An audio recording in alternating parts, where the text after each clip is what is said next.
Parallel line draw करेंगे। अभी Q का जवाब नहीं दे रहे हैं, खाली जो डायरेक्ट लिखा हूं डायरेक्ट लिखा हुआ चीज को बोल रहे हैं। ओके बाबू, हाँ क्यू का भी जवाब बताएंगे, घबराइएगा नहीं। वाई एक्सिस के पैरेलल लाइन ड्रॉ करेंगे। Should cut the graph of function, function का ग्राफ को एट ओनली वन पॉइंट, एक पॉइंट पर कट करना चाहिए। अगर वाई एक्सिस के पैरेलल लाइन ड्रॉ किए और फंक्शन का ग्राफ को कितना पॉइंट पर कट करे बाबू, एक पॉइंट पर, that it will be function, ये फंक्शन होगा, अदरवाइज नॉट। अगर एक से ज्यादा जगह पर कट करेगा तो फंक्शन नहीं होगा। मतलब आपको सिंपल सी बात है कि किसी फंक्शन का अगर आपको मैंने ग्राफ बना हुआ, फिगर बना हुआ है और उसको पकड़ना है कि फंक्शन है कि रिलेशन है, फंक्शन है कि रिलेशन है, तो आप वाई एक्सिस के पैरेलल लाइन ड्रॉ कीजिए। और वाई एक्सिस के पैरेलल लाइन ड्रॉ करने में ग्राफ को अगर एक पॉइंट पर कट कर रहा है, एक सिंगल एक पॉइंट पर कट कर रहा है तो फंक्शन होगा, और अगर एक से ज्यादा जगह पर कट कर रहा है तो फंक्शन नहीं होगा। और नोट में भी नीचे लिखेंगे हम जो फंक्शन का होता है वो रिलेशन कहलाता है, घबराइएगा नहीं। देखिए ये क्वेश्चन एक छोटा सा एग्जांपल दिए हैं, y बराबर 2x, ये को दिया हुआ है, चेक इट इज फंक्शन और नॉट। इसको पकड़ना है कि y बराबर 2x जो है ये फंक्शन है या नहीं, फंक्शन है या नहीं है। बाई ग्राफ, ग्राफ से पकड़ना है तो कुछ नहीं करेंगे, सबसे पहले काम करें बहुत, ड्रॉ द ग्राफ ऑफ। घबराना बिल्कुल नहीं है, खाली कोई दिक्कत होगा तो तुरंत आप ज्योमेट्री टाइम पूछ लीजिएगा। अब कोई बच्चे नए नहीं जुड़े हैं, आप लोग 12th में पढ़ रहे हैं।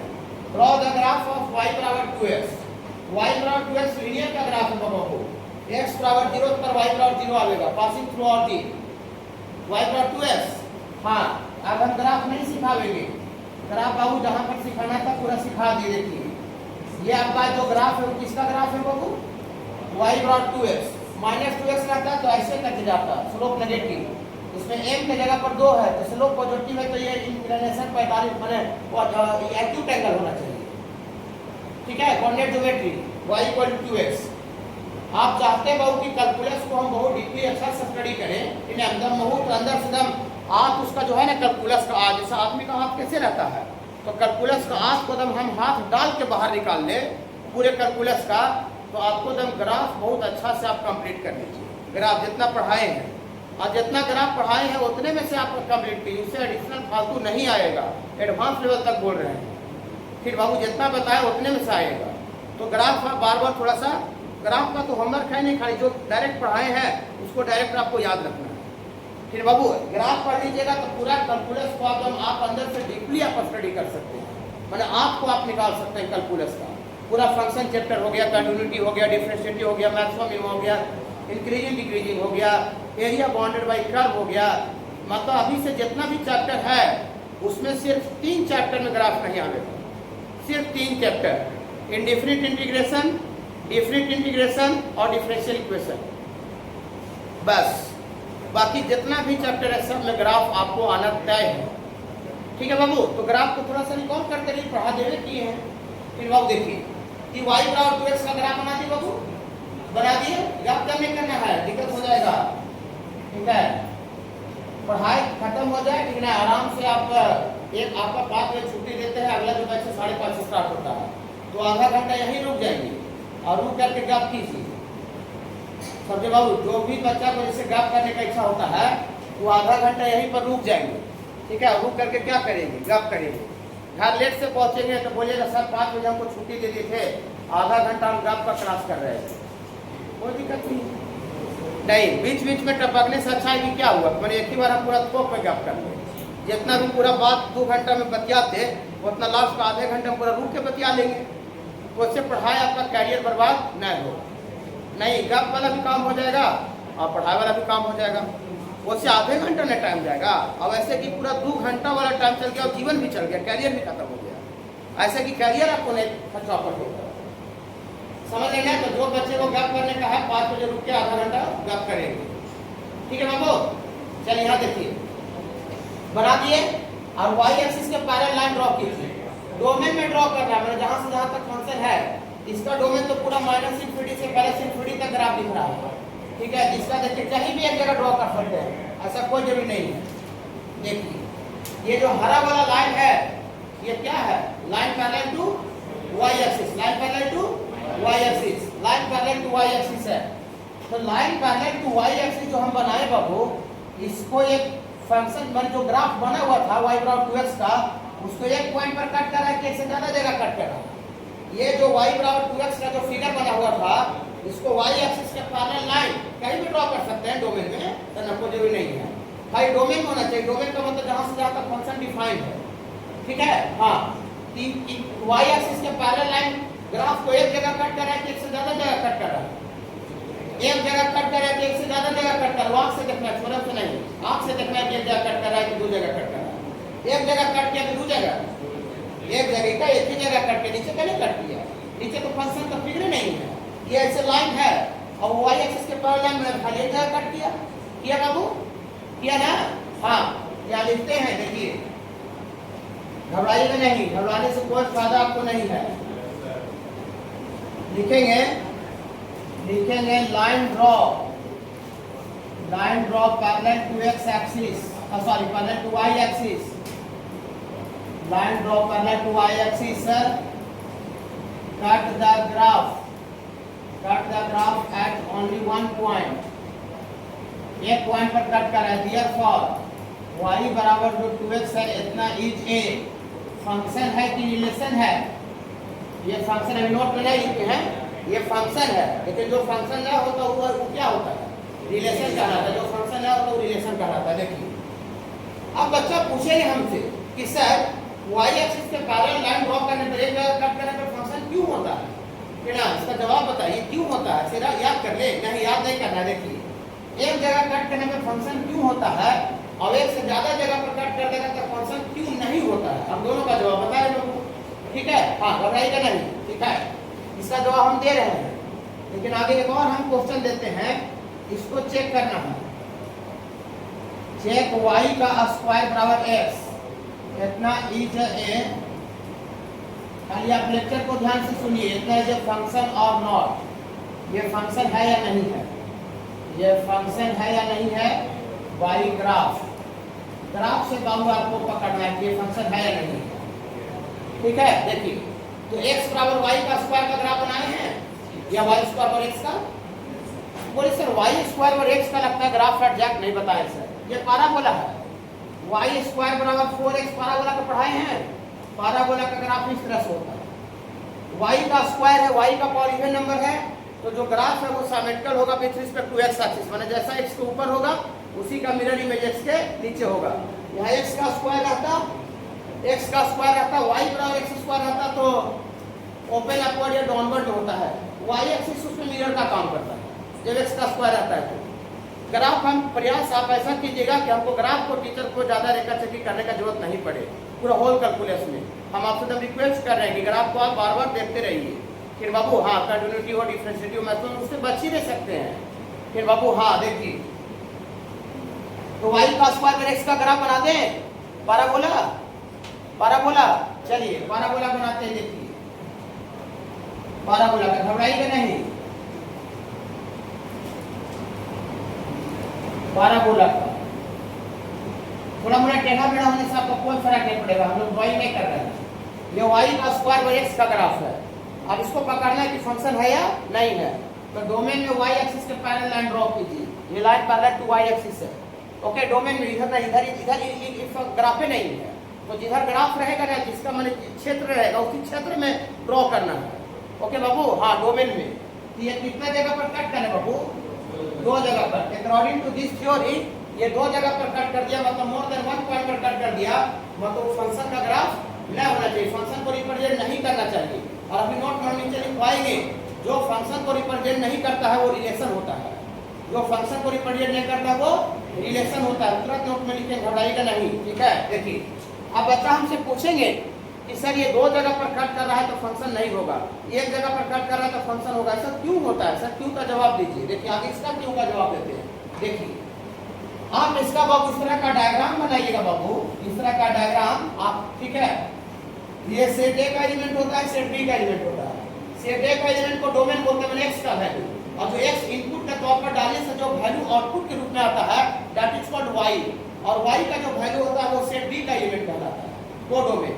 वो डोमेन आउटपुट होता है और जो डोमेन होता है वो इनपुट होता है। इनपुट का मतलब x का वैल्यू। देखिए, अब सपोज करते हैं कि x का वैल्यू वाला कि सपोज करें x का वैल्यू 2 है, सपोज करें अपने मन से तो 2 है, तो x बराबर 2 पर y कैसे निकालिएगा?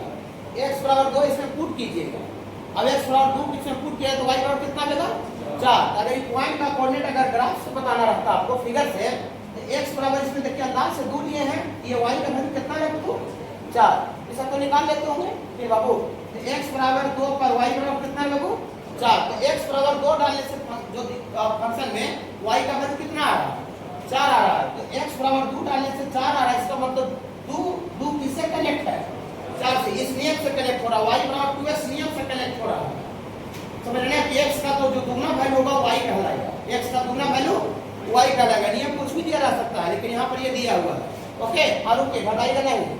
अब हो सकता है कि और x एक्सिस के पैरेलल को दूसरा लाइन ड्रॉ कर दे, ऐसा इस तरह से कोई लाइन ड्रॉ कर सकता है, पता चलेगा 6 माने ये x बराबर 3 पर y कितने का भी बना 6 से निकाल लेते हैं डाल के। ये पॉइंट का कोऑर्डिनेट कितना होगा? x बराबर 3 पर y बराबर 6, ये कहीं लिखेंगे माने x बराबर 3 पर y बराबर कितना है बाबू? 6। x बराबर 3 पर y 6 आ रहा है, माने 3 जो है वो 6 से कनेक्ट है। ठीक है, और कोई यहाँ पर -1 लीजिएगा, इधर नेगेटिव वैल्यू, तो -1 लीजिएगा तो y बराबर कितना आएगा? -2 आएगा, -2 आएगा, मतलब -1 जो है वो आपका -2 से कनेक्ट है। तो मतलब इस तरह का आपको डायग्राम इसका बनेगा, इस तरह का डायग्राम बनेगा। तो ये डायग्राम अगर ऐसे बन के कोई पूछता ये फंक्शन होता कि नहीं होता, ये फंक्शन है कि नहीं? Each and every element of set x से सेट x का प्रत्येक और सारा एलिमेंट सेट b का यूनिक एलिमेंट से कनेक्ट है, एक से कनेक्ट है, ये तो फंक्शन होता है। ये तो पिछले दिन बताए थे, इसीलिए एक जगह पर कट करने से फंक्शन होता है कि x का उसमें एक का वैल्यू अलग अलग लेते हैं ना, तो y का एक जगह कट कर मानो y का सिंगल एक का वैल्यू आता है। अब एक जैसे बदली करते चल जाइएगा y भी आपका बदलता चल जाएगा। ओके, ये फंक्शन है। अब इसको देख कर पता चला था, लेकिन ये डायग्राम देखे तो कोई भी बच्चा बता सकता है फंक्शन है। ओके बाबू, ओके घबराइएगा नहीं। बोली सर तो दो जगह कट कर देता था फंक्शन का ही होता है सर, एक से ज्यादा जगह बताते हैं, घबराइए नहीं, आप समझ रहे होंगे इसे। देखिए ये ग्राफ एक्स है, y का स्क्वायर पर x का है बाबू, है। इसमें कोई x का वैल्यू हम अपने तरफ से लेते हैं 2, x का वैल्यू अपने तरफ से 2 कुछ ले सकते हैं, 4-5 ऐसा एनीथिंग कुछ भी 2 लिए। अब x बराबर 2 पर y आपसे पूछ ले, x बराबर 2 पर y का वैल्यू पूछ दे, यही से निकालिएगा, इक्वेशन से निकालिएगा, वो दूसरा जगह से निकालिएगा, वही इक्वेशन से निकालिएगा। तो डालते हैं, देखिए पुट आप भी पूरे कॉपी पर लिखेंगे जितना बोर्ड पर बताएंगे, ठीक ना? हाँ, पुट x बराबर 2 ही नहीं, किसी का कॉपी में पूरा लिखा हुआ है, ऐसा नहीं करना है, पूरा का पूरा लिखना बोर्ड वाला बात। x बराबर 2 डालेंगे तो यहाँ से y का स्क्वायर बराबर 2, और हमको y चाहिए तो दोनों तरह स्क्वायर रूट ले लें, तो दोनों तरह स्क्वायर रूट कीजिएगा तो y स्क्वायर का square root mod of y, खाली y नहीं मॉड ऑफ y, और 2 का स्क्वायर रूट क्या होता है? √2, 2 का स्क्वायर रूट √2, तो मॉड हटेगा तो कितना होगा सर? मॉड हटेगा तो +√2 क्या होगा सर, और -√2 क्या होगा सर। माने x का अकेला एक वैल्यू के है, x का अकेला एक वैल्यू के लिए y का वैल्यू प्लस माइनस डबल आ रहा है। आपको अगर इसको डायग्राम में अगर यहाँ पर दिखाना रहे, जो फिगर आप बनाए हुए हैं, ये पॉइंट का कोऑर्डिनेट लीजिएगा x बराबर 2 पर y का वैल्यू पॉजिटिव स्क्वायर रूट ऊपर वाला के लिए लिखेंगे, x बराबर 2 पर y का वैल्यू कितना है बाबू? √2। ये वाला पॉइंट का कोऑर्डिनेट, इसमें भी x का वैल्यू 2 ही है, x का वैल्यू 2 ही है, सेम है सेम, लेकिन y का वैल्यू खाली नीचे डाउन कर जा रहा है, तो डाउन वाला वैल्यू कितना है बाबू? -√2। घबराइएगा नहीं, जब इसका इस तरह का चीज का इसका डायग्राम इस तरह से बनाइएगा, सर्कुलर डायग्राम इस तरह से बनाइएगा, देखिए क्या होगा, देखिएगा ऐसा डायग्राम आप बनाइएगा, x का सिंगल वैल्यू सेट ए में 2 लीजिएगा, लेकिन इसके करस्पॉन्डिंग जो आउटपुट आ रहा है, x बराबर 2 डालने से जो आउटपुट आ रहा है, आउटपुट माने सेट b का वैल्यू जो आ रहा है वो कितना आ रहा है? √2 आ रहा है और -√2 आ रहा है, माने 2 इनपुट था, इसके करस्पॉन्डिंग आउटपुट ये दोनों आ रहा है। तो क्या ये फंक्शन होता है? सेट ए का जो एलिमेंट है वो सेट बी का मोर देन 1 एलिमेंट से कनेक्ट हो गया बाबू। हम तो पिछले दिन बताए थे कि सेट ए का प्रत्येक एलिमेंट सेट बी का यूनिक एलिमेंट से कनेक्ट होना चाहिए, और यहाँ सेट ए का जो एलिमेंट है 2 वो सेट बी का मोर देन 1 एलिमेंट से 2 और +√2 और -√2 डबल से कनेक्ट है। तो क्या ये फंक्शन है? ये डायग्राम से तो क्लियर दिख रहा होगा, इससे थोड़ा सा सस्पिशन भी लगता है कैसे हो गया, लेकिन यहाँ देखिए, इससे तो बच्चा ही बता सकता है ये फंक्शन है, नहीं फंक्शन नहीं। इसीलिए दो जगह पर कट करने से फंक्शन नहीं होता है। दो जगह कट करने से मतलब क्या हुआ इसका, एक्स का सिंगल एक वैल्यू पर वाई का वैल्यू डबल आ जा रहा है। अब एक जगह कट करने का मतलब हुआ कि एक्स का वैल्यू एक का बोले रहे ना आगे, तो वाई का वैल्यू अलग अलग सेपरेट इस तरह से आ रहा है। पकड़ पा रहे हैं आप लोग सारे बच्चे? पूछना भी है, दिक्कत होगा पूछना भी है, ठीक है ना। कैलकुलस को पूरा उजाह कर पढ़िए, राइट। हर एक एग्जाम में 40% वेटेज कैलकुलस का है और आईएससी के एग्जाम में अप्रॉक्स 50-50 आधा अभी, मैंने जितना आपका टोटल एग्जाम होगा उसका पूरा कंप्लीट आधा कैलकुलस ही आपको पूछा जाएगा आईएससी का एग्जाम में। और कोई भी एग्जाम देने जाएगा तो उसका 40% जो वेटेज होगा 100 में वो कैलकुलस से अकेले होता है। 11-12 का सिलेबस में अकेले 40% कैलकुलस होता है। आप एनडीए का एग्जाम देने जाइए तो वहाँ अकेले उसका 40% 11-12 मिला करके 40% कैलकुलस से क्वेश्चन होता है। जी बेहतर नहीं जाइए, 25 क्वेश्चन में 10 से 11 क्वेश्चन कैलकुलस का होता है। सोचिए ऐसा अभी ये फंक्शन है, ये फंक्शन होगा ना, it is not a function. ये लाइन हो जाए कट कर रहा है, it is not a function, घबराइएगा नहीं। जो फंक्शन नहीं होता है बाबू, जो फंक्शन अगर नोट में नीचे लिखेंगे भी, नोट में नीचे लिखेंगे भी, जो फंक्शन नहीं होता उसको रिलेशन बोलते हैं, नोट में लिखवा देंगे, ठीक है बाबू। हाँ इसको थोड़ा नोट कीजिए। तो ग्राफ से आप पकड़ लीजिएगा, ग्राफ से पकड़ लीजिएगा बाबू, सारे बच्चे पकड़ लीजिए ग्राफ से। ये डायग्राम इसे बनाना है, इससे क्लियर होगा। हाँ बाबू पूछिए, बाबू कुछ बड़ा कर दें। एफ एक्स को वाई, एक्स बिलोंग्स टू ए और वाई बिलोंग्स टू बी, ऐसा फंक्शन दिया हुआ है। एफ बराबर ये एक्स कॉमा वाई, ये ऑर्डर पेयर है और यहाँ बाबू जो एक्स है वो सेट ए से बिलोंग करना चाहिए और साथ ही साथ बाबू वाई जो है बाबू सेट बी से बिलोंग करना चाहिए और साथ ही साथ वाई का जो वैल्यू है वो बड़ा होना चाहिए। किससे होना चाहिए बड़ा? 2x + 1 से। ये कंडीशन दिया हुआ है, वाई बड़ा होना चाहिए 2x + 1 से। तो right F as order pair, F मतलब फंक्शन को ऑर्डर पेयर के रूप में लिखना है। फंक्शन को किस रूप में लिखना है? Order pair. इस तरह का 2-3 क्वेश्चन दिया हुआ है, ठीक है बाबू, एक को बताएंगे सब बनेगा, ठीक है। फंक्शन को ऑर्डर पेयर के रूप में लिखना है और दिखाना है कि सो दैट एफ के रिलेशन, जो फंक्शन एफ होगा वो रिलेशन भी होगा बट नॉट ए फंक्शन, माने रिलेशन होगा लेकिन फंक्शन नहीं होगा। फ्रॉम ए टू बी, बहुत जगह पर डोमेन और रेंज भी निकालने के लिए रहता है, लेकिन यहाँ पर खाली दिखाना है कि जो ऑर्डर पेयर लिखिएगा वो ऑर्डर पेयर लिखिएगा, वो रिलेशन होगा लेकिन फंक्शन नहीं होगा, रिलेशन होगा लेकिन फंक्शन नहीं होगा। देखिए इस तरह का 2-3 क्वेश्चन है और जगह भी मैंने मिलेगा। देखिए सबसे पहले देखिए बाबू, ये सेट ए का एलिमेंट है और ये बाबू सेट बी का एलिमेंट है। ऑर्डर पेयर इस तरह से लिखना है, एक्स कॉमा वाई। तो ऑर्डर पेयर का जो पहला कोऑर्डिनेट है वो किसका हिस्सा होना चाहिए?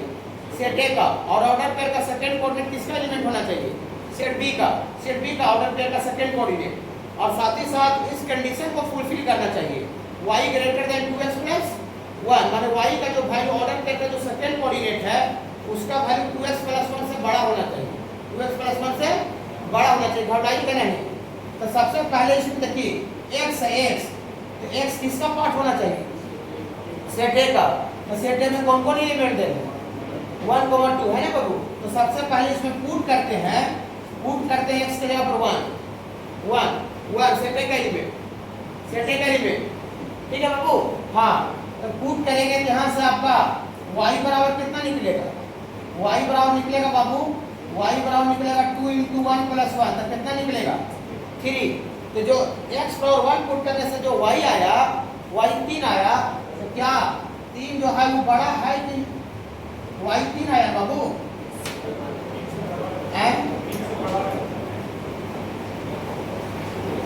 ये मेरा 2x + 1 का वैल्यू y से बड़ा होना चाहिए। तो y कहाँ पर? y से b का एलिमेंट है। हाँ y 4 और 6 तो 3 तो है नहीं इसमें, ठीक है। देखिए x बराबर 3 के लिए, सॉरी x बराबर 1 के लिए, तो x बराबर 1 के लिए y बराबर कितना आएगा? 3। x बराबर 1 के लिए y बराबर 3 आएगा। अगर इक्वल टू लेंगे तो इसमें 3 नहीं है सेट बी का एलिमेंट में, नहीं ये संभव नहीं है। 4 × 6 होगा, ठीक है बाबू, 4 × 6। तो देखिए घबराइएगा नहीं, ये तो 3 आया, 3 इसमें नहीं है, 3 इसमें कह रहा है कि y का जो वैल्यू आना चाहिए 2x + 1 से बड़ा होना चाहिए। तो 2x प्लस 1 का वैल्यू आ कितना रहा है? 3 आना चाहिए। 2x प्लस 1 3 आ रहा है। देखिए पुट x बराबर 1 के लिए ये 2x प्लस 1 का वैल्यू 2 × 1 प्लस 1 3 आ रहा है, माने 2x प्लस 1 का वैल्यू 3 आ रहा है और y का जो वैल्यू है वो 2x प्लस 1 से बड़ा आना चाहिए। तो 2x प्लस 1 का वैल्यू 3 है, माने y का वैल्यू उससे बड़ा आना चाहिए। क्या लिखा है? 2x प्लस 1 से बड़ा आना चाहिए। तो 2x प्लस 1 का वैल्यू कितना आया? 3। तो 3 से बड़ा 4 और 6 सेट बी का एलिमेंट। ऐसे 3 से बड़ा तो 10 भी होता है, लेकिन 10 सेट बी में है ही नहीं है। 3 से बड़ा 15 भी होता है, लेकिन 15 सेट बी में है ही नहीं है। ठीक है, ऑर्डर पेयर का जो सेकंड कोऑर्डिनेट है वो सेट बी का पार्ट होना चाहिए। ठीक है, हाँ, तो इसका मतलब 3 से बड़ा होना चाहिए। इसका मतलब फॉर x बराबर 1 के लिए, फॉर x बराबर 1 के लिए y बराबर इससे बड़ा होना चाहिए। इससे बड़ा होना चाहिए तो y बराबर 4 होना चाहिए, या तो फिर आपका y बराबर 6 होना चाहिए। समझ रहे हैं?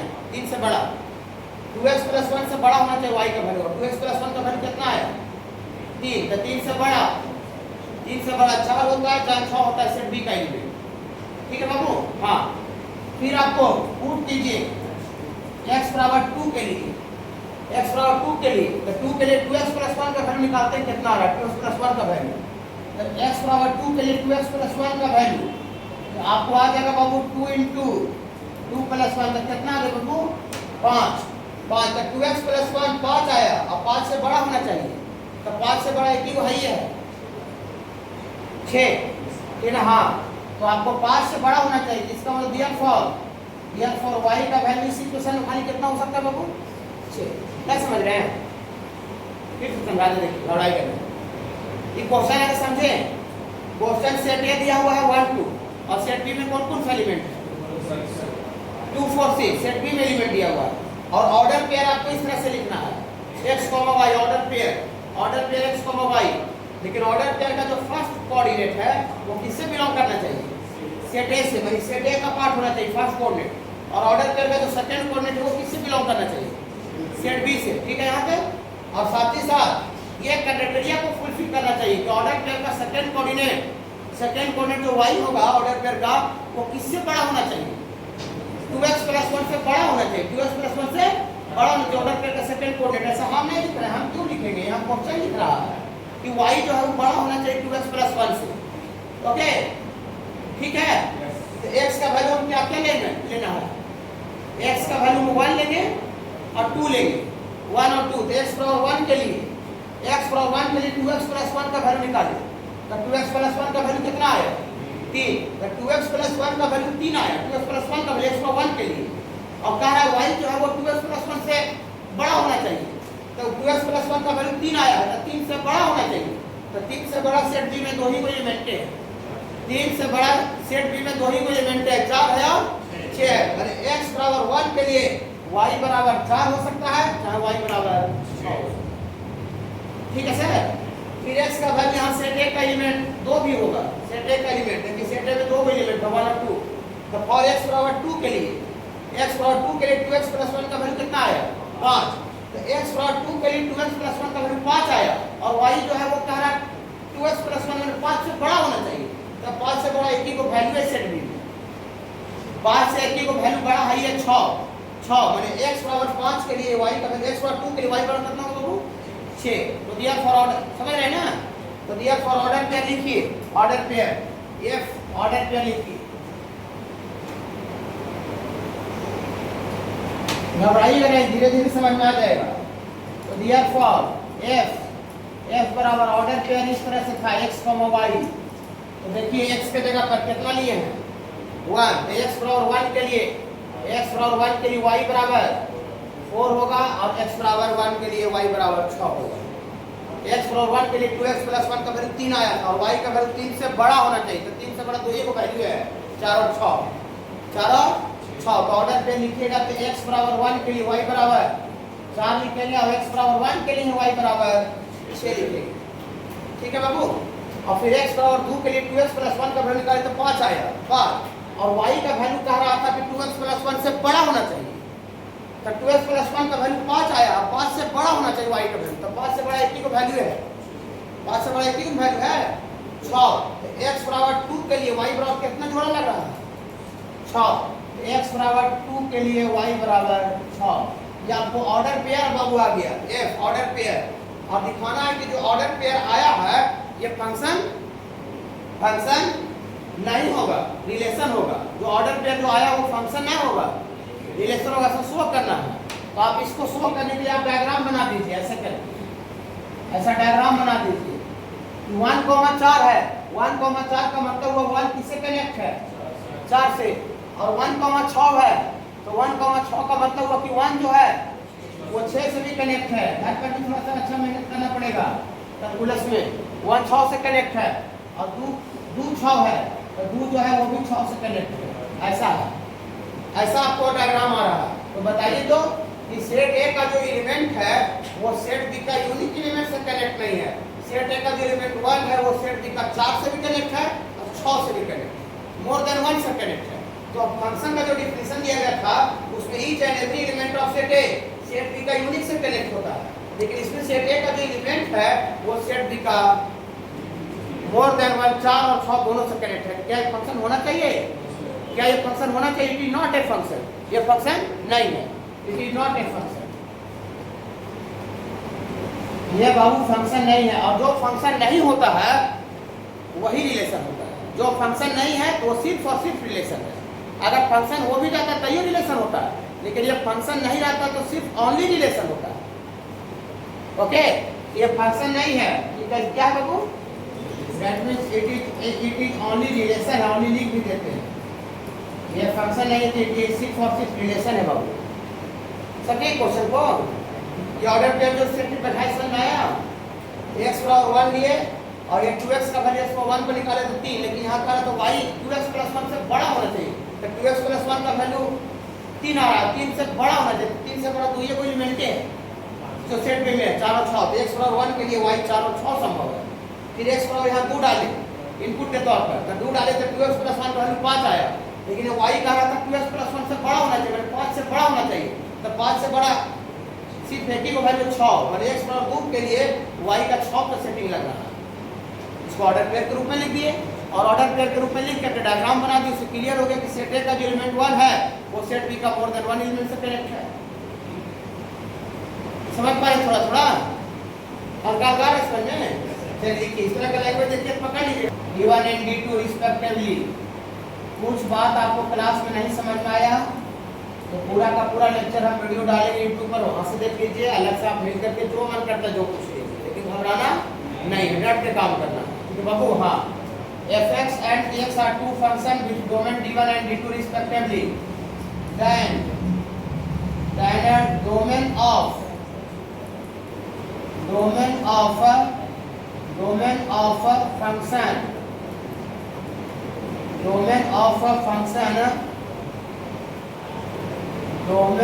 function ये fx into gx या fx plus gx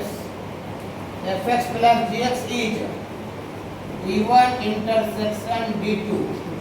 ये जो उल्टा यू जो सिंबल दिए हैं बाबू, ये बेसिक 11th क्लास जब आप आते हैं तो पढ़ाई होता है। इंटरसेक्शन इसको बोलते हैं, इंटरसेक्शन। और इंटरसेक्शन का मतलब होता है and d1 intersection d2। Intersection मैंने कॉमन वैल्यू, इंटरसेक्शन मैंने एंड या फिर कॉमन वैल्यू बता रहे हैं, इसको मतलब बता रहे हैं। दो तरह का सिंबल पड़ता है, इंटरसेक्शन और यूनियन। तो उल्टा जो यू रहता है इसको यूनियन बोलते हैं। ये परमुटेशन का बेसिक में रहता है यूनियन का मतलब ओवर होता है या, और उल्टा यू देते हैं तो इसको इंटरसेक्शन बोला जाता है।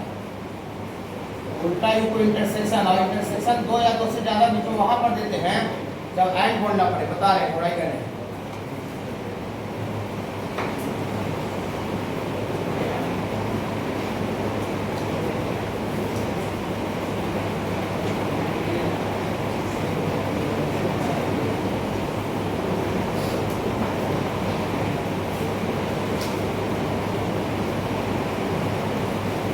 पूरा कंप्लीट वो फंक्शन पढ़ाई हो रहा है, पूरा कंप्लीट पूरा फंक्शन चैप्टर, ठीक है ना? हाँ,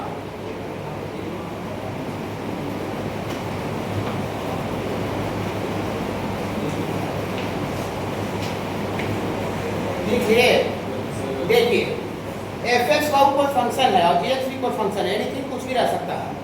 इसका दोनों का अलग अलग डोमेन पता है, अलग अलग। एफ का डोमेन कितना पता है बाबू? D1 और जीएक्स का डोमेन D2 पता है। तो आपको डोमेन किसका पूछ रहा है? डोमेन पूछ रहा है कि दोनों फंक्शन को गुना करने के बाद जो एक नया फंक्शन बनेगा, एफ गुना जीएक्स का डोमेन पूछ रहा है, या एफ प्लस जीएक्स का डोमेन पूछ रहा है। माने दो फंक्शन को गुना करके जो नया फंक्शन बनेगा उसका डोमेन पूछा जा रहा है, या तो फिर दोनों फंक्शन को जोड़ने के बाद जो फंक्शन बनेगा उसका डोमेन पूछ रहा है। बशर्ते एफ और जीएक्स का अलग अलग डोमेन पता है। तो दोनों का गुना करके डोमेन पूछे, चाहे जोड़ करके, जोड़ या घटाव हो सकता है, जोड़ और घटाव करके डोमेन पूछे। तो इसका चाहे इसका जो डोमेन होता है वो D1 इंटरसेक्शन D2 का मतलब क्या हुआ कि ये दोनों फंक्शन का मिला करके डोमेन पूछ रहा है। तो वैसा x का वैल्यू होगा जो कि इसको भी फुलफिल कर दे, fx को भी पुश कर दे, और साथ ही साथ एंड gx को भी पुश कर दे। जहां fx भी पुश होगा और gx भी पुश होगा तब जाके ये पूरा फंक्शन पुश होगा। तो जब दोनों का दोनों पुश कॉमन वैल्यू लिखते हैं तो वहां D1 इंटरसेक्शन D2 इंटरसेक्शन का सिंबल देते हैं। ये बाबू उल्टा यू को इंटरसेक्शन बोलते हैं, और इंटरसेक्शन वहां पर बोलना पड़ता है जहां पर एंड होता है, एंड। और यूनियन वहां पर लेते हैं जहां पर दो या दो से ज्यादा के बीच में या होता है, या बोलना पड़ता है। ये बाबू fx या gx नहीं है, या fx भी पुश होगा, gx भी पुश होगा, तब ये जाकर पूरा कंप्लीट फंक्शन डिफाइन होगा। तो fx भी पुश होगा, gx भी पुश होगा, मतलब हमको यहाँ पर कॉमन वैल्यू लिखना है। पूरी से ये वाला थोड़ा सा पॉइंट हम समझ नहीं पा रहे हैं कि आप क्या बताना चाह रहे हैं, घबराइएगा नहीं, ठीक है। देखिए ये जो फंक्शन का बेसिक जो अभी क्वेश्चन बताए 2 नंबर जो क्वेश्चन बताए उसी का एक क्वेश्चन है, क्वेश्चन नंबर 13 का 1 जो क्वेश्चन थ्योरी के बीच में बताते जाएंगे उसको टिक आउट करते चल जाइएगा। इससे पता चलेगा कि ये सर हमको थ्योरी के बीच में क्या कर चुके हैं, बता चुके हैं, ठीक है बाबू। हाँ, पढ़ने का तरीका ही फॉलो करना है। देखिए 13 का 1, घबराइएगा नहीं, पॉइंट को समझा रहे हैं। देखिए 13 नंबर क्वेश्चन है बाबू, find the domain of function, find the domain of function. 1 number ये है बाबू fx बराबर log 1 माइनस x और प्लस x का स्क्वायर माइनस 1। इसका डोमेन बताना है, घबराइएगा जब नहीं। देखिए इधर देखिए बाबू, fx जो फंक्शन है ये दो फंक्शन का जोड़ है। इसमें एक फंक्शन ये है और दूसरा फंक्शन स्क्वायर रूट एक फंक्शन लॉग है। तो बताइए तो कि fx कब पुश होगा? जब ई वाला फंक्शन पुश होगा या ई पुश होगा कि एंड होगा? एंड। जब ई भी ओके हो जाएगा, ओके हो जाएगा तब जाके वाला फंक्शन ओके होगा। जैसे मान लेते हैं कि जैसे देखिए, घबराइएगा नहीं, जैसे सपोज करते हैं कि एक आपका ये माइक वाला सिस्टम है, चाहे कोई दूसरा भी चीज ले सकते हैं, और क्या ले लेते वैसा इसमें चाहिए, पंखा ही ले लेते हैं, फिर फैन सबको दिख रहा है, ठीक है, फैन हम लेते हैं। अब ये पूरा फैन कंप्लीट सिस्टम हो गया। तो फैन जो कंप्लीट सिस्टम है तब डिफाइंड होगा, तब चलेगा जब इसमें जितना भी पार्ट लगा हुआ है सब ओके हो। अगर पूरा फैन ठीक रहे, फिर बाबू ऊपर से वो तार हम जाकर खाली ऐसे कर दे, इसको हटा दे, तो क्या फैन चल पाएगा? नहीं। या तो फैन के अंदर देखिए कंडेंसर भी लगा रहता है, कंडेंसर का हम तार रिमूव कर दे या तो अंदर से एक तार छुड़ा दे तो फैन खत्म हो जाएगा, फैन नहीं चलेगा। माने फंक्शन को तब डिफाइन होता है जब फंक्शन के अंदर जितना भी सिस्टम लगा हुआ रहता है सबका सब ओके रहना चाहिए, सबका सब ठीक रहना चाहिए। नहीं जैसे आप मान लेते हैं कि कुछ कूलर खराब हो जाता है, गर्मी का दिन है, तब कूलर खराब हो जाता है, कूलर में सब सामान ठीक रहता होगा और हो सकता है पानी वाला मोटर जल जाता होगा, है तो पूरा कूलर को क्या कर देता है, डिफाइन कर देता है कि नहीं? या तो फिर मेन वाला मोटर जो पंखा जिससे चलता है वो मोटर जल जाता होगा, तो पूरा कूलर को क्या कर देता होगा, अनडिफाइन कर देता है ना। तो हाँ, कोई भी सिस्टम खुश होने के लिए उसके अंदर जितना भी पार्ट, छोटा छोटा पार्ट लगा हुआ है सबका सब ओके होना चाहिए, तब जाकर पूरा कंप्लीट सिस्टम ओके होगा। ये कूलर है, एफएक्स कूलर देखिए ना, कूलर है। अब कूलर में ये पानी वाला मोटर है और ये मेन वाला मोटर है जो फैन को चलाता है, और पानी को जो खींचता है ये मोटर है। तो पूरा कूलर कब खुश होगा, कब कूलर डिफाइंड होगा, कब कूलर ओके रहेगा, जब पानी वाला मोटर भी ठीक रहे एंड की वो बात एंड पंखा वाला ही मोटर ठीक रहे? क्या खाली पानी वाला मोटर ठीक रहेगा और मेन वाला मोटर जो पंखा चलाने वाला मोटर जल जाएगा तो कूलर ओके रहेगा? हैं, कूलर ठीक रहेगा? नहीं, या इसका उल्टा बोलते हैं, मेन वाला मोटर ठीक रहेगा, पानी वाला मोटर जल जाएगा तो कूलर ओके रहेगा? नहीं। कि कूलर को डिफाइन होने के लिए पानी वाला मोटर भी ठीक होना चाहिए। एंड ओवर समझते हैं ना? हाँ, ओवर मैंने कोई भी एक होता है, एंड मैंने सबका सब होता है। एंड मेन वाला पंखा वाला मोटर भी ठीक होना चाहिए। तो जहाँ दो या दो से ज्यादा के बीच में एंड बोलने का लॉ आता था एंड, वहाँ पर इंटरसेक्शन देते हैं मैथमेटिक्स में, पूरा होल मैथमेटिक्स। परमोटेशन में आप पढ़े होंगे तो मल्टीप्लिकेशन थ्योरम, एडिशन थ्योरम पढ़ाए थे। तो मल्टीप्लिकेशन थ्योरम दो या दो से ज्यादा बीच में एंड लगा रहता था, एंड तो वहाँ सबको मल्टीप्लाई करके आता था। याद होगा थोड़ा थोड़ा, याद है? चलिए छोड़िए, उसका कोई ज्यादा यूज नहीं है। लेकिन एंड अगर रहता ना तो वहाँ इंटरसेक्शन का मतलब कॉमन वैल्यू होता है। और जहाँ दो या दो से ज्यादा बीच में या बोलने से काम हो जाए, या मतलब कोई भी चीज एगो ठीक है तो आपका काम हो गया। जैसे हमको ऐसे बोले शादी पार्टी में जाए कि भैया आप स्प्राइट लीजिएगा या मजा लीजिएगा, ठीक ना? स्प्राइट लीजिएगा मजा, मैंने दोनों से हमको एक ही चीज देगा। वो बोले भैया स्प्राइट लाइए, स्प्राइट ला दे दिया ना, भैया हमको मजा ले दिया, मजा खा लीजिएगा, स्प्राइट नहीं देगा, होता है कि नहीं? हाँ, तो वहाँ दो या दो से ज्यादा बीच में या बोलना पड़ रहा है, या तो या जहाँ दो या दो से ज्यादा बीच में या बोलना पड़ रहा है, तो वहाँ या देने जहाँ देते हैं वहाँ बीच में यूनियन देते हैं। सब बेसिक में पढ़ाया होता है, लेकिन हमको इतना जोड़ इसलिए देना पड़ रहा है कि बहुत सारे बच्चे हम बेसिक नहीं पढ़ाए, 12th में डायरेक्ट जुड़े हैं। फिर बाबू 12th में डायरेक्ट जुड़े, थोड़ा ज्यादा बोलना पड़ जाता है। तो जहाँ दो या दो से ज्यादा बीच में या बोलना पड़े वहाँ यूनियन देने, और जहाँ एंड बोलना पड़ता है वहाँ इंटरसेक्शन का मतलब कॉमन वैल्यू होता है। कॉमन वैल्यू तो देखिए, हमको एफएक्स का डोमेन पूछ रहा है, तो सबसे पहले जो दो फंक्शन का जो जोड़ है, इसमें पहला फंक्शन का डोमेन निकालना पड़ेगा, और अगला जो जोड़ है उसका भी डोमेन निकालना पड़ेगा। यहाँ देखिए एफएक्स का भी डोमेन पता है, d1 पता करना पड़ेगा, और gx का भी डोमेन कितना पता है, d2। तब जाकर दोनों को जोड़ करके चाहे घटा करके जो फंक्शन है उसका डोमेन d1 इंटरसेक्शन d2 होगा।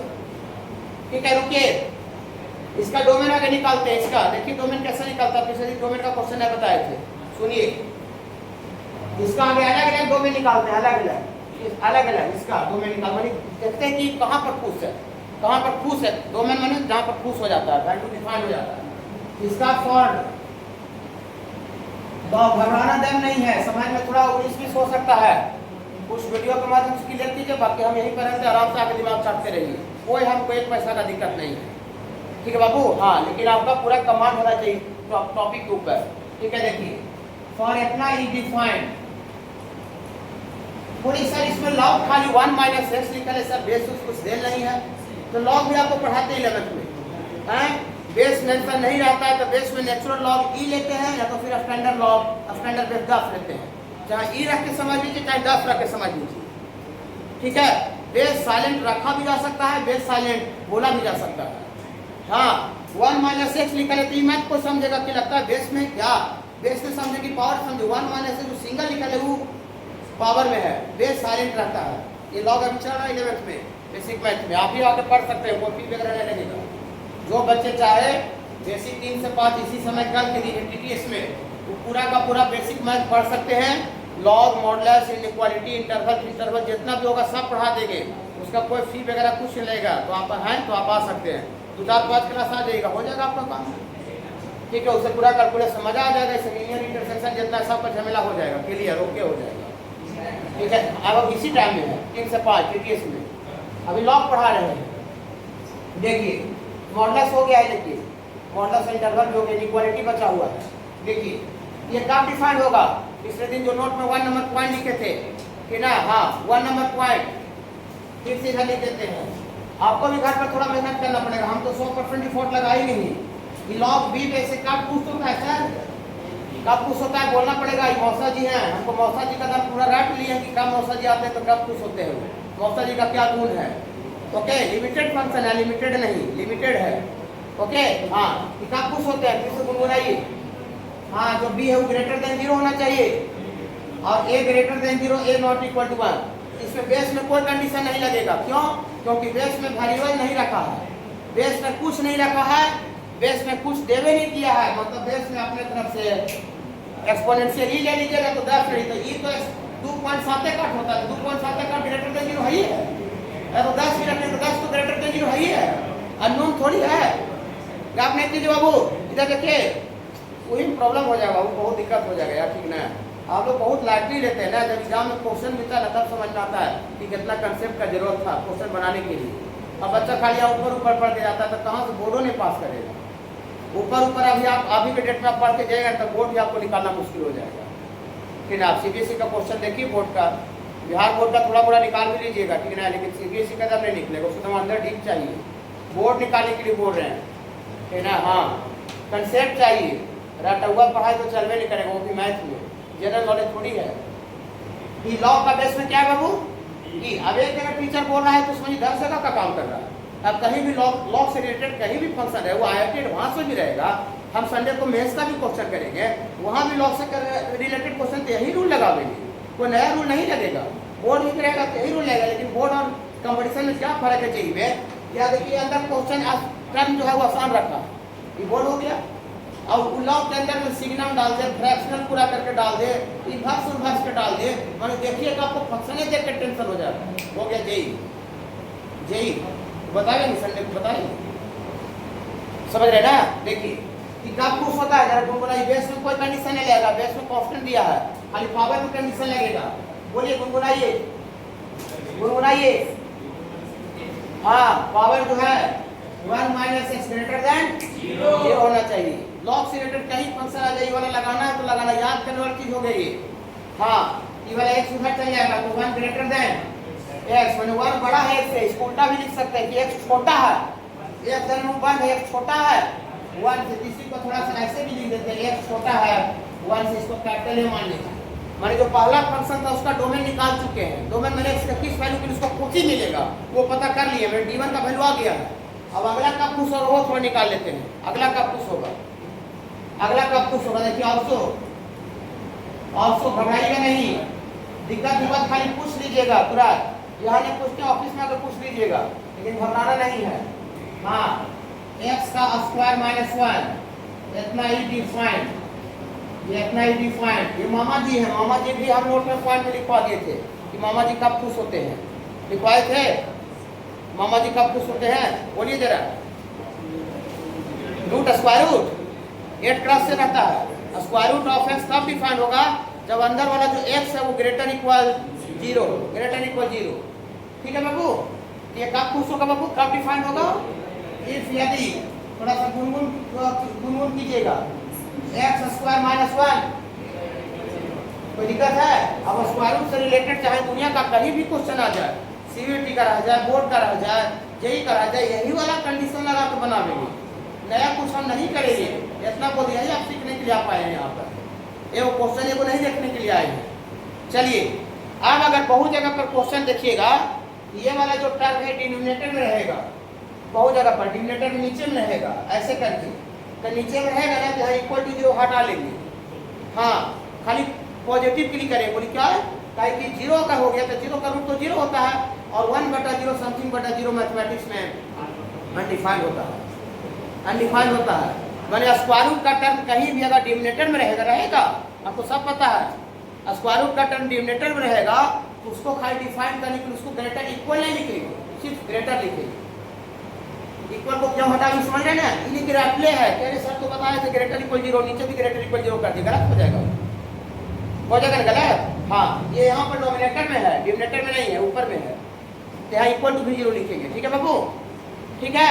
चलिए ये -1 उधर चल जाएगा, यहाँ से आ जाएगा x square greater equal 1, x square greater equal 1।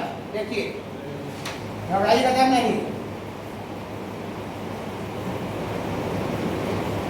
हमको यहाँ से x निकालना है, तो बच्चा बता सकते हैं कि x कैसे निकलेगा, पढ़ाए हैं इसलिए बता रहे हैं, जो बच्चे बेसिक पढ़े हुए 11th क्लास से 12th में जो बच्चे आए वो भी बता सकते हैं, लेकिन हम उनको गारंटी नहीं कर सकते बता ही देंगे, क्योंकि हम उनको पढ़ाई नहीं है। हमको x स्क्वायर से x निकाला तो सबसे पहले स्क्वायर रूट लेना पड़ेगा, सबसे पहले स्क्वायर रूट लेना पड़ेगा। हाँ, square root, taking square root both side,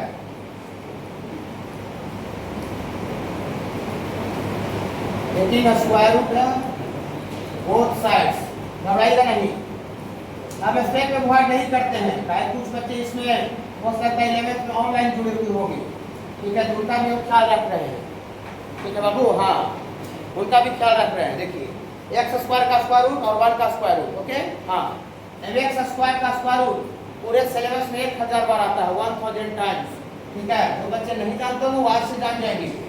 x square का स्क्वायर रूट होता है मॉडुलस ऑफ एक्स। मॉडुलस क्यों होता है उसका थोड़ा जवाब देते हैं फिर बाबू, हाँ डायरेक्ट थोड़ा सा आपको बोलने में थोड़ा सा खराब लगता है, ठीक है, लगता है बच्चा थोड़ा सा हो सकता है क्वेश्चन उस पर रह जाएगा। देखिए स्क्वायर रूट का जो वैल्यू होता है वो पॉजिटिव नंबर का निकालता भी है या जीरो का, और इसका जो वैल्यू होता है ना वो भी ऑलवेज पॉजिटिव आता है। स्क्वायर रूट का वैल्यू कभी माइनस में नहीं आ सकता। अब जिस नंबर का स्क्वायर किया हुआ है एक्स का स्क्वायर, वो एक्स पता नहीं कि पॉजिटिव है, जिसका स्क्वायर किया हुआ है होल स्क्वायर वो नंबर पॉजिटिव भी हो सकता है नेगेटिव भी हो सकता है। खाली अगर एक्स लिख दीजिएगा और मेरा किस्मत खराब रहे और जिस नंबर का स्क्वायर वो नेगेटिव अगर रह जाए तो फिर गलत हो जाए। ऐसे देखिए थोड़ा डिटेल्स बोल देते हैं, ठीक है, देखिए -2 का होल स्क्वायर है उसका स्क्वायर रूट है। अब बच्चा बहुत सा बच्चा एक क्लास वाला जवाब देता है एक्स स्क्वायर का स्क्वायर एक्स बोल देता है, कोई प्लस माइनस एक्स बोल देता है कि ना, हाँ अगर एक्स स्क्वायर का स्क्वायर एक्स बोल रहे हैं, एक्स का स्क्वायर एक्स की जगह पर किसका स्क्वायर किया होगा -2, और आप 8 क्लास का जवाब दे रहे हैं 12th में एक्स बोल रहे हैं तो एक्स की जगह पर है कितना -2, तो क्या -2 का होल स्क्वायर का स्क्वायर -2 होगा?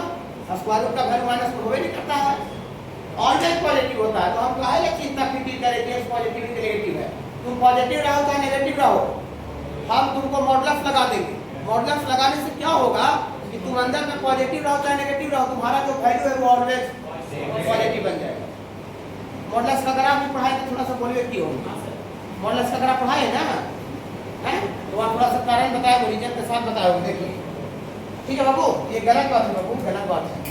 एक्स स्क्वायर का स्क्वायर रूट क्या बोलिएगा, एक्स स्क्वायर का square root mod of X पूरा सिलेबस में 1000 बार, पूरा कंटिन्यूटी में आएगा, डिफरेंशिएटिव में आएगा, डिफरेंट इंटीग्रेशन में आएगा, कहाँ चाहिएगा कि ना, हाँ पूरा कैलकुलस के साथ जुड़ा हुआ, जैसे कोऑर्डिनेट जुड़ा हुआ था, कोऑर्डिनेट का कैसे सब स्ट्रेट लाइन आता था, स्लोप भी सब आता था, टेंजेंट निकाल लेंगे, पाराबोला इसमें आता था, सर्किल में आता था, तो उसी तरह से पूरा कैलकुलस एक साथ बंधा हुआ है, ठीक है, हाँ। और ये 1 का स्क्वायर रूट कितना था बाबू 1, mod of x greater equal 1, यहाँ से एक्स का वैल्यू बता सकते हैं, mod of x greater equal 1 x का कोई वैल्यू बता सकते हैं यहाँ से,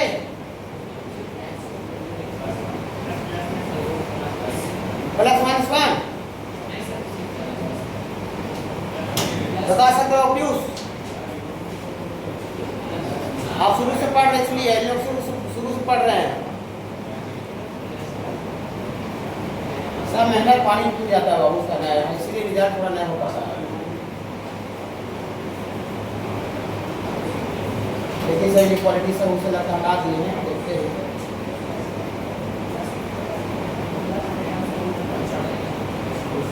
देखिए यूनियन इंटरसेक्शन सब बेसिक में पढ़ा रहे हैं, यहाँ ओआर है या यूनियन दी सब बेसिक अभी 11th में चल रहा है ना, यहाँ तक एंड है, पूरा घेरा माना है, एंड है,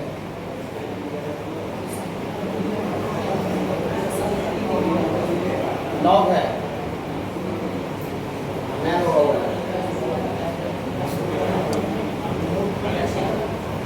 टाइम तो किसी से नहीं लगता है, अब बेसिक का नॉलेज नहीं रखते हैं इसलिए टाइम ज़्यादा लग जाता है, ठीक है। अब टीचर कितना फंडामेंटल से स्टार्ट करेंगे और आप वहाँ बेसिक बीच में जो गाड़ी भरते चल गए, मजा आ गया आपको, तुरंत गाड़ी आगे बढ़ जाएगा, तुरंत गाड़ी आगे बढ़ जाएगा। ये तो आप ही बना है 26। देखिए बेसिक में आगे देखिए टी स्क्वायर का स्क्वायर रूट ऑफ टी है, बेसिक मैथ का है, कोई नंबर उसका वैल्यू ये देखिए, इसी तरह का नाम है, हम मॉड ऑफ टी खाली ग्रेटर इक्वल टू है वहाँ 1 है, इसे सब पढ़ाया होता है बाबू, ऐसा नहीं हम पढ़ाते हैं तभी वैसा हमको इतना लग रहा है, न पढ़ाते तब बिना पढ़ने कैसे लग रहा है, ठीक है। टोटल जी तो ये तो बीच वाला बताया, पूरा मॉडुलस का बताया ना निकाल के, देखिए लॉगरिथमिक इनइक्वालिटी पढ़ा दी, सब बेसिक मैथ का आज पढ़ाया हुआ सुबह 9 से 11 बैच में, ठीक है, इतना लेवल का पढ़ा देते, लॉगरिथमिक सीरीज बता देते हैं, इतना बेसिक फंडामेंटल 11th का बच्चा को बताते हैं, ठीक है। कार्बोनिल से साथ इधर आपका आपने ये वाला आपका बैठा है।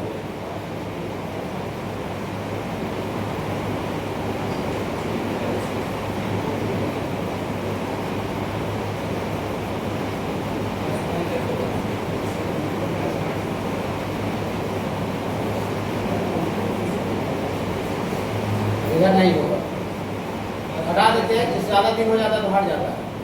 तो बताते हैं थोड़ा सा, तो आपको थोड़ा तकलीफ ज़्यादा होता है। ऐसे जो बच्चे पढ़े हैं तो उनको पता है कि क्या पढ़ाएं कि नहीं पढ़ाएं। हाँ इतना है, देखिए स्क्वायर रूट एक्स स्क्वायर का स्क्वायर मॉड ऑफ एक्स, इतना इस करेक्ट बात है।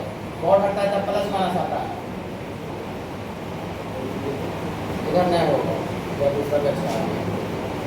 चलिए ठीक है, 26 था।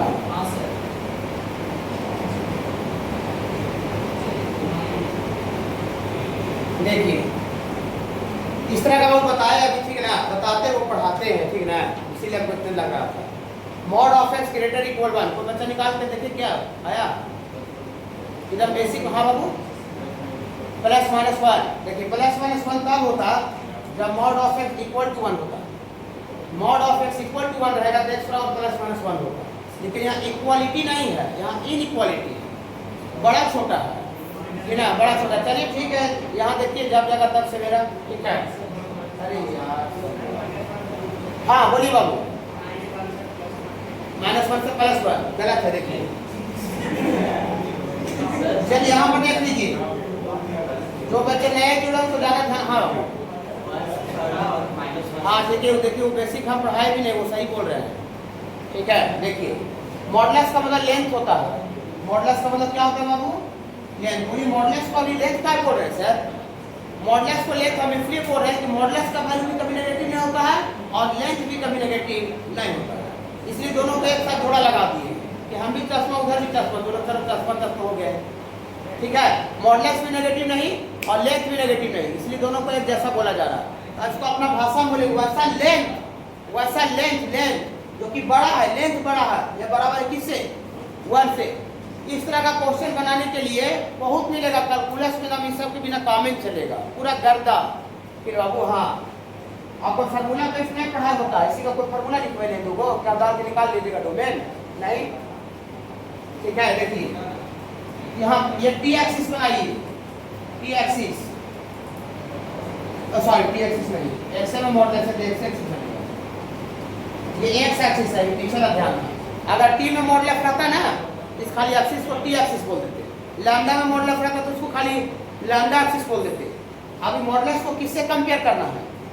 1 से कंपेयर करना है, बीच में x का वैल्यू 0 लीजिए और 1 से कंपेयर करना है कि x बराबर 1 लीजिए, और ऑरिजिन के पीछे x बराबर कितना होता है? ऑरिजिन के पीछे x बराबर -1 होता है, घबराइएगा दम नहीं, ठीक है। हाँ 0 से लेके 1 तक की लेंथ कितना है? 0 से लेके 1 तक लेंथ कितना है? ये वाला लेंथ कितना है? ये वाला लेंथ ये 1 यूनिट है। 1 यूनिट में 1 मीटर, किलोमीटर, सेंटीमीटर कुछ रह सकता है, लेकिन है 1 यूनिट। फिजिकल यूनिट कुछ भी रह सकता है, लेकिन ये लेंथ 1 है। लेकिन यहाँ जो लेंथ है, लेंथ माने मॉडुलस 1 के बड़ा है या बराबर है, इक्वल भी है। तो इक्वल है तो लेंथ को 1 लेके छोड़ दे, 1 लेके छोड़ दे, लेंगे 1 के इक्वल भी है। तो 1 को लेने के लिए बेसिक मैथ, 1 को लेने के लिए क्लोज इंटरवल, जिस दिन पहला क्लास होगा मैट्रिक पास करके आए होंगे तो पहला क्लास यही पढ़ाते हैं। हमको पूरी तरह से पता है क्योंकि हम इस बार भी पढ़ा रहे हैं, नहीं तो इस बार पढ़ा रहे हैं कैसे भूल जाएंगे कि हम क्या पढ़ा रहे हैं? बताइए तो, आप भी घर पर जाकर कॉपी देखिएगा। ये क्लोज इंटरवल को रिप्रेजेंट करता है, इसका मतलब इंक्लूडेड 1 को ले लिया गया है। ये लेंथ तो 1 हो गया, लेकिन यहाँ जो लेंथ है 1 से बड़ा भी है, तो बड़ा है तो देखिएगा इधर लेने तब लेंथ 1 से बड़ा होने जाएगा, उधर जाएगा घूम के बताते हैं। देखिए ये लेंथ 1 है, हमको लेंथ 1 के बराबर ले लिया, बड़ा है। ये लंबाई यहाँ से देखिएगा, लंबाई ये लेंथ, ये देखिए लेंथ को, ये लेंथ लंबाई बढ़ रहा है कि घट रहा है? बढ़ रहा है। ऐसे ही करके बताते हैं जब मैट्रिक पास करके भी आते हैं तो आप लोग, ठीक है। यहाँ पर आपको पूरा जवाब दे, तुरंत आगे बढ़ जाते हैं, और 10 सेकंड का चाहिए हमको 2 मिनट लग रहा है, इसमें टाइम ज़्यादा लगता है। देखिए ठीक है बाबू, लंबाई से बढ़ाओगे, ये भी लेंथ कितना है बाबू? ये भी लेंथ कितना है बाबू 1 यूनिट, -1 है बोल दीजिए, -1 x का वैल्यू है, लेकिन लेंथ कितना है, लेंथ कभी नेगेटिव रहती है, ये भी लेंथ 1 यूनिट है, लेकिन यहाँ भी कह रहा है लेंथ 1 से बड़ा चाहिए, तो लेंथ ही 1 है, तो 1 से बड़ा यहाँ पे पर लेंथ 1 से बड़ा होगा किधर जाने पर, किधर किधर आने पर, उधर जाने पर। देखिए ये लेंथ 1, देखिए कॉमन सेंस का बात, ये लेंथ 1 है, ये वाला लंबाई, हाँ देखिएगा लेंथ ही बढ़ रहा है कि घट रहा है, बढ़ रहा है, इधर आने से देखिए सब ये तो कम रहा है, तो लेंथ बढ़ा चाहिए, तो 1 के बराबर भी चाहिए, बड़ा चाहिए। दोनों सिचुएशन में जो लेंथ है, लेंथ माने मॉडुलस, वो एक से क्या है बड़ा, इधर भी जो लेंथ है, लेंथ माने मॉडुलस एक से बड़ा है, और इधर भी जो लेंथ है, लेंथ माने मॉडुलस एक से बड़ा है। हमको x का वैल्यू चाहिए, हमको किसका वैल्यू चाहिए था, x का, डोमेन में x का वैल्यू होता है, मॉडुलस का वैल्यू नहीं। इस एरिया में x का वैल्यू गुनगुनाएंगे, इस एरिया के लिए ग्रेटर इक्वल 1, और इस एरिया के लिए x गुनगुनाएंगे लेस इक्वल -1 के बराबर तो -1 के छोटा, ये x का वैल्यू हुआ। ओके, मतलब ये जो फंक्शन है ये वाला, इसका डोमेन ये है, इसका डोमेन ये है, ठीक है। हाँ रुक जाइएगा, रुकिए, घबराइएगा नहीं, इधर देखिएगा, रुकिएगा। Therefore डोमेन ऑफ fx मतलब कूलर का डोमेन, कूलर वहां पर खुश होगा जहां पर उसका मोटर, पानी वाला मोटर भी ठीक रहा होगा, और जहां पर उसका जो पंखा चलाने वाला जो मोटर है वो भी डिफाइंड रहा होगा, वहां पर कूलर डिफाइंड होगा। ओके ओके, हाँ देखिए कैसे इंटरसेक्शन निकालते कैसे कॉमन वैल्यू, देखिएगा डोमेन ऑफ fx लेके, fx मतलब कूलर, पानी वाला मोटर कहां पर ठीक था, पानी वाला मोटर x से छोटा के लिए पानी वाला मोटर ठीक है क्या, हाँ क्या डिफाइन कीजिए, x का वैल्यू 1 से छोटा बराबर ना है, तो 1 से छोटा के लिए ये पानी वाला मोटर इसमें ठीक खुश है, पानी वाला मोटर ठीक है इसमें, ये वाला एरिया में। चलिए पंखा चलाने वाला मोटर कहाँ खुश है, पंखा चलाने वाला इस एरिया में ना, हाँ इसको वहाँ पर डिनोट कीजिए, एक ही जगह पर डिनोट कीजिए, यहाँ पर है -1, घबराई का दाम नहीं, -1 से बराबर था छोटा या 1 के बड़ा या बराबर, पीला वाला में पानी वाला पंखा चलाने वाला मोटर ठीक है। तो बताइए तो ऐसा कौन सा लाइन होगी जो कि उजला वाला में भी है और पीला वाला में भी है, ऐसा कौन सा लाइन है जो कि उजला पीला दोनों में ऐसा है, जहाँ दोनों में जहाँ जो x का वैल्यू दोनों में है वह इसका मतलब कूलर ठीक है, कूलर वहां पर ठीक होगा जहाँ पानी वाला मोटर भी ठीक होगा, पंखा चलाने मोटर ठीक होगा। अपना भाषा में समझ पा रहे हैं ना, अपना लैंग्वेज समझिए, तब मजा आएगा कैसे काहे कर रहा है, जो दूसरे लोग उससे काहे करता है लगेगा ना, उससे काहे कर रहा है। तो बताइए तो कौन सा एरिया में उजला वाला और पीला वाला दोनों लाइन से -1 से छोटा या बराबर दोनों जगह है, नीचे भी है ऊपर वाला भी है, ये देखिए उजला वाला भी है और पीला वाला, उजला और पीला का मतलब पानी वाला मोटर भी वहाँ ठीक है और पंखा चलाने वाले मोटर ठीक है। कोई इधर से ना, इधर खाली पीला वाला, यहाँ से खाली उजला वाला, समझ पा रहे, मजा आ रहा है। हाँ, तो जहाँ पर दोनों खुश है वहाँ पर पूरा फंक्शन खुश है, खुश मतलब डिफाइन, और फंक्शन को डिफाइन करते हुए इसका जो वैल्यू निकालते हैं दैट इज कॉल्ड डोमेन। तो देयरफॉर डोमेन ऑफ fx बोलिएगा, मजा से एंजॉय करके बोलिएगा, एंजॉय करके, ऐसे समझाया जाता है कैलकुलस को, ऐसा ही समझाया जाता है। पूरा ऑल ओवर इंडिया का वीडियो देखना है, रिकॉर्डिंग में हम भी डालेंगे पूरा होल कैलकुलस को। हाँ, डोमेन ऑफ कोई गलत तुम्हें नहीं रखना है, किससे भी लगता है कोई ज़्यादा अच्छा समझा रहा होगा, है ना, मिलाना है जाकर। डोमेन ऑफ fx का डोमेन बताइए जरा, कहाँ दोनों खुश है। हाँ, for all value of x -1 से छोटा के लिए ना, तो देखिए छोटा या बराबर के लिए किससे बाबू -1 से, इसी को ऐसे भी लिखा जा सकता है, that means x belongs to -∞ से -∞ इधर होता है पीछे, -∞ से -1 और +∞ पर ऑलवेज ब्रैकेट ओपन होता है, छोटा ब्रैकेट, छोटा इंटरवल, लेकिन यहाँ -1 को इंक्लूड है कि एक्सक्लूडेड है, इंक्लूड है, ऊपर वाला भी है नीचे वाला भी है, तो -1 पर क्लोज ब्रैकेट। जो बच्चे बेसिक लैंग्वेज में पढ़े होंगे उस सबको कोई दिक्कत नहीं हो रहा होगा, और कुछ बच्चे नहीं पढ़े हैं तो पीडीएफ में आप लेके पढ़ लीजिए, और पूरा बेसिक को आपको कंप्लीट कर देंगे। ऐसा आंसर है क्या, देखिए इसका आंसर है, पीछे देखिए ना, थोड़ा सा आंसर को मिस्टेक कर दिया है, ब्रैकेट में मिस्टेक कर दिया है।